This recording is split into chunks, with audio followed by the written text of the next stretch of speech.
5 नवंबर 1996 की रात है और वक्त है तकरीबन 1:30 बजे के लगभग। पाक फौज के जवानों ने गवर्नर हाउस लाहौर को घेर रखा है और मकसद है वहां मौजूद सरमायाकारी के फेडरल मिनिस्टर आसिफ अली जरदारी को हिरासत में लेना। तमाम एयरपोर्ट्स सील किए जा चुके हैं और वजीर आजम बेनजीर भुट्टो समेत उनके सैकड़ों साथियों के नाम ECL में डाले जा चुके हैं।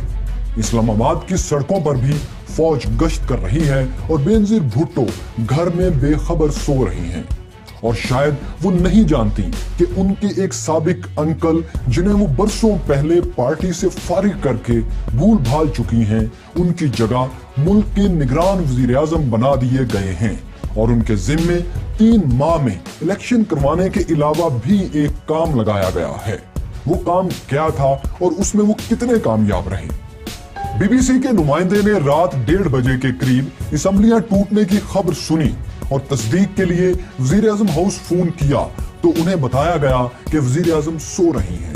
शायद रात 1:30 बजे असेंबलियां तोड़ने की खबर मोहतरमा भुट्टो के लिए भी एक ब्रेकिंग न्यूज थी। वजीर आजम हाउस के बाहर भी पाक फौज के जवान मौजूद थे और अब कल की वजीर आजम अपने ही घर में हाउस अरेस्ट हो चुकी थी और उनके इंटरकॉम्स बंद कर दिए गए थे। उनके पॉलिटिकल सेक्रेटरी को भी उनसे मिलने की इजाजत नहीं थी और वो बाहर सड़क पर बैठी इजाजत का इंतजार कर रही थी। सड़कों पर मुसल्लह अफवाज को देखकर अपोजिशन के हामी रक्स कर रहे थे और पीपल्स पार्टी के कारकुन पुलिस के हाथों उठाए जा रहे थे। बेनजीर भुट्टो को तो कुछ दिन बाद रिहा कर दिया गया, लेकिन आसिफ अली जरदारी को लाहौर से इस्लामाबाद सहाला रेस्ट हाउस मुंतकिल किया गया और फिर वहां से कराची के किसी खुफिया मुकाम पर ले जाकर पूछगछ शुरू कर दी गई। 18 दिसंबर 1996 को यानी गिरफ्तारी के तकरीबन 40 दिन बाद आसिफ अली जरदारी पर मुख्तलिफ मुकदमात बनाकर उन्हें बाकायदा गिरफ्तार कर लिया गया।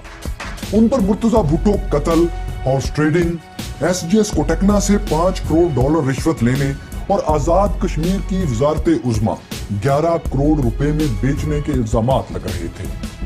अब मलिक मिराज खालिद, जो किसी दौर में जुल्फकार अली भुट्टो के साथी और 6 माह के लिए वज़ीर आला पंजाब रहे थे, वो इंतखाबात के साथ साथ हुक्मरान जोड़े के एहतसाब पर जुट गए।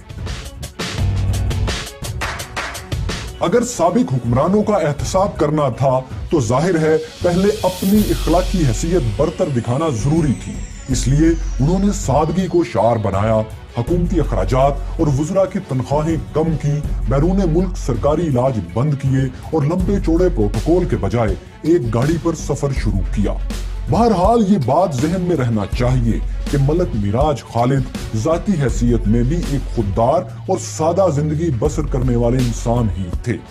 सादगी का चैलेंज तो आसानी से हासिल हो गया, लेकिन इस दौरान दूसरा चैलेंज उनके लिए ज्यादा सख्त साबित होने वाला था।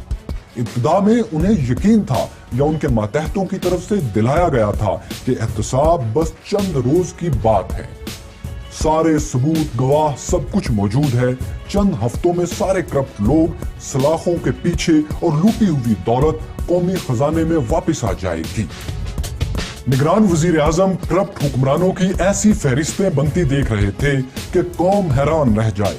उन्होंने शायद सादगी में या किसी के कहने पर यह तक बोल दिया कि आलमी इदारे लूटी हुई मुबैना रकम वापस दिलवाएंगे। उनके मुताबिक आलमी इदारों ने उन्हें यह भी बता दिया था कि कर्ज की वो रकूम जो IMF और वर्ल्ड बैंक पाकिस्तान को दिया करते थे, वो दरअसल करप्ट सियासतदान गैर मुल्कों में जमा करवा दिया करते थे। मलिक मिराज खालिद ने ये रकम भी वापस लाने का वादा कर लिया।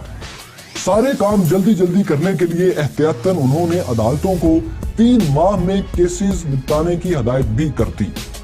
उनका दयानतदाराना ख्याल था कि लूटी दौलत वापस लाने से महंगाई खत्म हो जाएगी और अवाम को रिलीफ मिलेगा।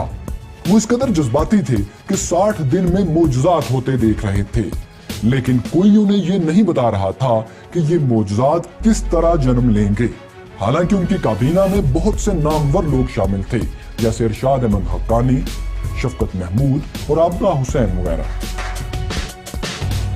एहतसाब के लिए निगरान वजीर आजम के पास सबसे बड़ा क्रेडिट ये था कि उनकी शख्सियत पर करप्शन या बदउनवानी का कोई धब्बा नहीं था, लेकिन जिस बात ने एहतसाब के नारे को सबसे ज्यादा नुकसान पहुंचाया वो ये था कि एहतसाब सिर्फ और सिर्फ एक पार्टी, पीपल्स पार्टी का हो रहा था। अब देखें कि आसिफ अली जरदारी पर तो मुर्तजा भुट्टो कत्ल का मुकदमा बना और वो गिरफ्तार हुए, लेकिन इसी इल्जाम में साबिक वजीर दाखिला नसीरुल्लाह बाबर और साबिक वजीर आला सिंध अब्दुल्ला शाह को भी धर लिया गया। और तो और इसी मुकदमे में मोहतरमा भुट्टो दौर के सरबराह इंटेलिजेंस ब्यूरो मसूद शरीफ खटक और SSP वाजिद दुरानी को गिरफ्तार कर दिया गया। इसके बरक्स मोहतरमा बेनजीर भुट्टो अपने भाई के कत्ल का इल्जाम सीधा सीधा सदर मुमलिकत फारूक लगारी पर लगा रही थी। जवाब में सदर फारूक लगारी भी खुलकर आसिफ अली जरदारी को कातिल करार दे रहे थे। उन्होंने ये भी कह दिया कि बेनजीर भुट्टो को मुर्तजा भुट्टो के कत्ल का पहले से इल्म था। इसी दौरान निगरान वजीर आजम ने इंकशाफ किया कि मुर्तजा कत्ल केस की तहकीकात के लिए बेनजीर हुकूमत ने बरतानिया से जो डिटेक्टिव बुलाए थे वो भी जाली थे। आसिफ जरदारी, जिन्हें अपनी जिंदगी खतरे में महसूस हो रही थी, वो पेशियों के दौरान चीख चीख कर कह रहे थे कि मैंने तो आज तक तीतर नहीं मारा, मुर्तजा भुट्टो को कैसे मार सकता। सिराज दुरानी, शोएब सडल और जुल्फकार मिर्जा को भी इसी कत्ल में मुलविस करार देकर यूं खबरें शाया करवाई गईं कि जैसे सारा केस हल कर लिया गया है, वादा माफ गवाह मिल गए हैं और अब बस चालान पेश होगा और आसिफ जरदारी कातिल साबित हो जाएंगे। लेकिन ऐसा कुछ ना हुआ। ये मुकदमा भी गर्द के एक तूफान की तरह उठा और फिर हमेशा के लिए बैठ गया। सिर्फ मुर्तजा भुट्टो कत्ल केस ही नहीं, बल्कि और भी कई मुकदमात खोलकर पीपल्स पार्टी के वो तमाम रहनुमा जिन्हें इंतखाबी मुहिम चलाना थी, सलाखों के पीछे धकेले जा रहे थे। आसिफ अली जरदारी तो थे ही गिरफ्तार, लेकिन जल्द ही उनके वालिद हाकिम अली जरदारी को भी हिरासत में ले लिया गया। वजारत दाखिला ने नाहिद खान, नवीद कमर और रहमान मलिक समेत 56 लोगों की फहरिस्त तैयार की थी, जिनके बारे में कहा गया था कि इनकी करप्शन के सबूत मिल चुके हैं। इनके बैरून मुल्क जाने पर पाबंदी लगा दी गई और बेशतर को अरेस्ट भी कर लिया गया। इन गिरफ्तारियों में सबसे यादगार वाकया रहमान मलिक की गिरफ्तारी का था। जब बेनजीर भुट्टो की हुकूमत बरतरफ की गई तो रहमान मलिक FIA के एडिशनल डायरेक्टर जनरल थे। 27 नवंबर को वो अपने दफ्तर में काम कर रहे थे। कमरे का दरवाजा खुला और उन्हीं के मातहत उन्हें गिरफ्तार करने के लिए अंदर दाखिल हुए तो रहमान मलिक की आंखों में आंसू आ गए। सिर्फ इसी पर बस नहीं, उन्हें गिरफ्तार करके उसी सेल में रखा गया जहां भी चंद माह पहले उन्होंने शहबाज शरीफ को रखा हुआ था। करप्शन के खिलाफ इस तूफानी एहतसाब में एक और शख्सियत को भी नाकाबिले तलाफी नुकसान पहुंचा। उन पर इल्जाम लगा कि उन्होंने गंदुम और डीजल के सौदों में कमीशन खाया है। मौलाना फजलुर रहमान इस इल्जाम की जद में ऐसे आए कि आज तक उन्हें इसका ताना दिया जाता है। एहतसाब का यह सिलसिला जिस जोरों शोर से शुरू किया गया था, चंद हफ्तों में ही इससे हवा भी उसी आबोताब से निकलने लगी और सिर्फ एहतसाब का नारा ही फीका नहीं पड़ रहा था, बल्कि निगरान वजीर आजम मेराज खालिद के बुलंद इरादे भी ठंडे पड़ते जा रहे थे। इसकी दो बड़ी वजूहात थी। एक ये कि जिस सरकारी रिकॉर्ड को कब्जे में लेकर पीपल्स पार्टी हुकूमत के खिलाफ सबूत जमा करने के दावे हुए थे, वहां से ऐसा कुछ नहीं निकला था जिसे अदालत में साबित किया जा सके। दूसरी वजह यह थी कि जिन लोगों को वादा माफ गवाह बनाने का दावा किया गया था, उनकी गवाहियां भी बेनतीजा साबित हुई। चंद हफ्तों में ही निगरान वजीर आजम को मालूम हो गया था कि वो जोशे खिताबत में कुछ ज्यादा ही बोल चुके हैं। चुनाचे अब बैलेंस करने के लिए वो हकीकत पसंदी की तरफ आ रहे थे। उनका तकिया कलाम कि किसी करप्ट को नहीं छोड़ेंगे अब इस जुमले में बदल रहा था कि थोड़े अरसे में एहतसाब नामुमकिन है। करप्शन के सबूत मिलने में मुश्किल पेश आ रही है। अब वो एहतसाब के लिए 2 से 3 साल का वक्त मांगने लगे थे। अगर वो यही बयानात देते रहते तो भी शायद ठीक था, लेकिन फिर जब ज्यादा मायूस होने लगे तो एक मौके पर एहतियात का दामन ही छोड़ बैठे और गुस्से में कह गए कि सारी कौम ही करप्ट, ज़हनी मरीज और इंसानियत से महरूम है। कुछ और दिन गुजरे तो अपनी नाकामी के एतराफ के सिवा कोई बात न बची। उन्होंने कहा, चूंकि हम एहतसाब नहीं कर सके इसलिए हमें नाकाम कहा जाए तो कोई हर्ज नहीं। अगर आप आज देखते हैं कि कुछ लोग एहतसाब के अमल को मशकूक नजरों से देखते हैं तो यकीनन आप जान चुके होंगे कि इसकी एक तकलीफ दे तारीख ही इस शक की वजह है। इस नाकामी के ऐलान पर निगरान वजीर आजम से ज्यादा बरहम जमात इस्लामी नजर आई। काजी हुसैन अहमद अमीर जमात इस्लामी थे। वो इतने जज्बाती हुए कि उन्होंने इंतखाबात ही का बाइकआउट कर दिया।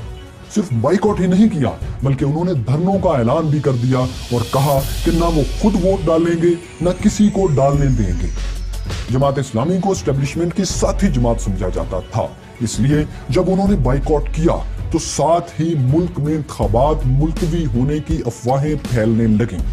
इंतखाबात मुलतवी होने की खबरें फैली तो साथ ही ये सवाल भी उठा कि अगर इंतखाबात मुलतवी होते हैं तो फिर उसकी जगह 3 माह बाद क्या होगा। इस सवाल के जवाब में सबसे ज्यादा बाज़गश्त सदारती निजाम की थी। बेनजीर भुट्टो ने सदर फारूक लकारी पर इल्जाम लगाया कि वो मुल्क में सदारती निजाम के लिए किंग्स पार्टी बना रहे हैं। इस बात को मजीद तकवीयत उस वक्त मिली जब सदर मुमलकत ने इलेक्शन से पहले एक कौमी नौइयत का बहुत अहम फैसला कर लिया और यह फैसला था कौमी सलामती कौंसिल तश्कील देने का फैसला। उन्होंने न सिर्फ कौमी सलामती कौंसिल तश्कील दी बल्कि मुसल्लह अफवाज को भी इसका मुस्तकिल रुकन बना दिया। यह इतना बड़ा फैसला था कि इसे पार्लियामेंट से मंजूर होना चाहिए था। इस फैसले पर बीबीसी ने यह लिखकर तनकीद की कि फौज को हुकूमती मामलात में शामिल कर लिया गया है। इमरान खान और बेनजीर भुट्टो ने भी इस फैसले को मुस्तरद कर दिया। सिर्फ मुस्लिम लीग नून थी जो कौमी सलामती कौंसिल की हमायत कर रही थी। जो भी था, बहरहाल इस फैसले ने सदारती निजाम की अफवाह को मजीद हवा दी। सलामती कौंसिल का पहला इजलास इसके कयाम के 2 रोज बाद 8 जनवरी 1997 में हुआ। कौमी सलामती कौंसिल या नेशनल सिक्योरिटी कौंसिल के पहले ही इजलास में सियासत पर तवील बहस हुई। 7 घंटे इजलास जारी रहा जिसमें निगरान हुकूमत अपने 2 माह की कारकर्दगी पर सफाइयां पेश करती रही। लेकिन इजलास में मुसल्लह अफवाज के नुमाइंदों की तरफ से एहतसाब में सुस्त रफ्तारी पर अदम इत्मीनान का इजहार किया गया। ताहम इसी इजलास में इलेक्शन बर वक्त करवाने का भी ऐलान सामने आया, यानी सदारती निजाम के कयाम की अफवाहों को मुस्तरद किया गया। जमात इस्लामी तो खैर इलेक्शन का बाइकआउट कर चुकी थी। पीपल्स पार्टी, मीडिया और निगरान हुकूमत दोनों तरफ से एहतसाब और गिरफ्तारियां भुगत रही थी। ऐसे में सिर्फ मुस्लिम लीग नून वाहिद बड़ी सियासी जमात थी जिसे खुलकर इंतखाबी मुहिम चलाने का मौका मिला। मुस्लिम लीग के मद्दे मुकाबिल सिर्फ एक शख्स था जिससे उन्होंने जरूरत से ज्यादा खतरा महसूस कर लिया था, और ये वही शख्स था जिसे मुस्लिम लीग के सरबराह खुद सियासत में आने की दावत दे चुके थे। आज आप नवाज शरीफ के बारे में इमरान खान के लहजे में जो सख्ती और तलखी देखते हैं उसके बीज 1996 के इलेक्शन में बोए गए थे। नवाज शरीफ ने लाहौर के हल्का 95 से इलेक्शन लड़ने का ऐलान किया तो इमरान खान ने भी इसी हल्के से कागजात जमा करवा दिए। ये 1-to-1 मुकाबला था। इस मुकाबले का क्या बना? इमरान खान नवाज शरीफ को गीदड़ शरीफ क्यों कह रहे थे और सीता वाइट की कहानी सबसे पहले कौन और कैसे निकाल कर लाया? मुस्लिम लीग नून और सिर्फ 6 माह पहले बनने वाली नई नवेली सियासी जमात तहरीक-ए इंसाफ के तारीखी दंगल की कहानी भी आपको दिखाएंगे, लेकिन हिस्ट्री ऑफ पाकिस्तान की अगली किस्त में। दंगल तो होगा अगली किस्त में, लेकिन अगर आप जानना चाहते हैं कि इमरान खान जो कहते थे कि वो कभी सियासत में नहीं आएंगे, उन्हें एक सियासी जमात क्यों बनाना पड़ी, तो यहाँ क्लिक कीजिए। और अगर आप एक ऐसे शख्स की सनसनीखेज सच्ची कहानी जानना चाहते हैं जिसका हिटलर भी फैन था, तो यहाँ क्लिक कीजिए। अगर इस वीडियो ने आपकी मालूमात में इजाफा किया तो लाइक, कमेंट्स और शेयर भी जरूर कीजिए ताकि हम इस सिलसिले को जारी रख सकें और बेहतर से बेहतर बना सकें।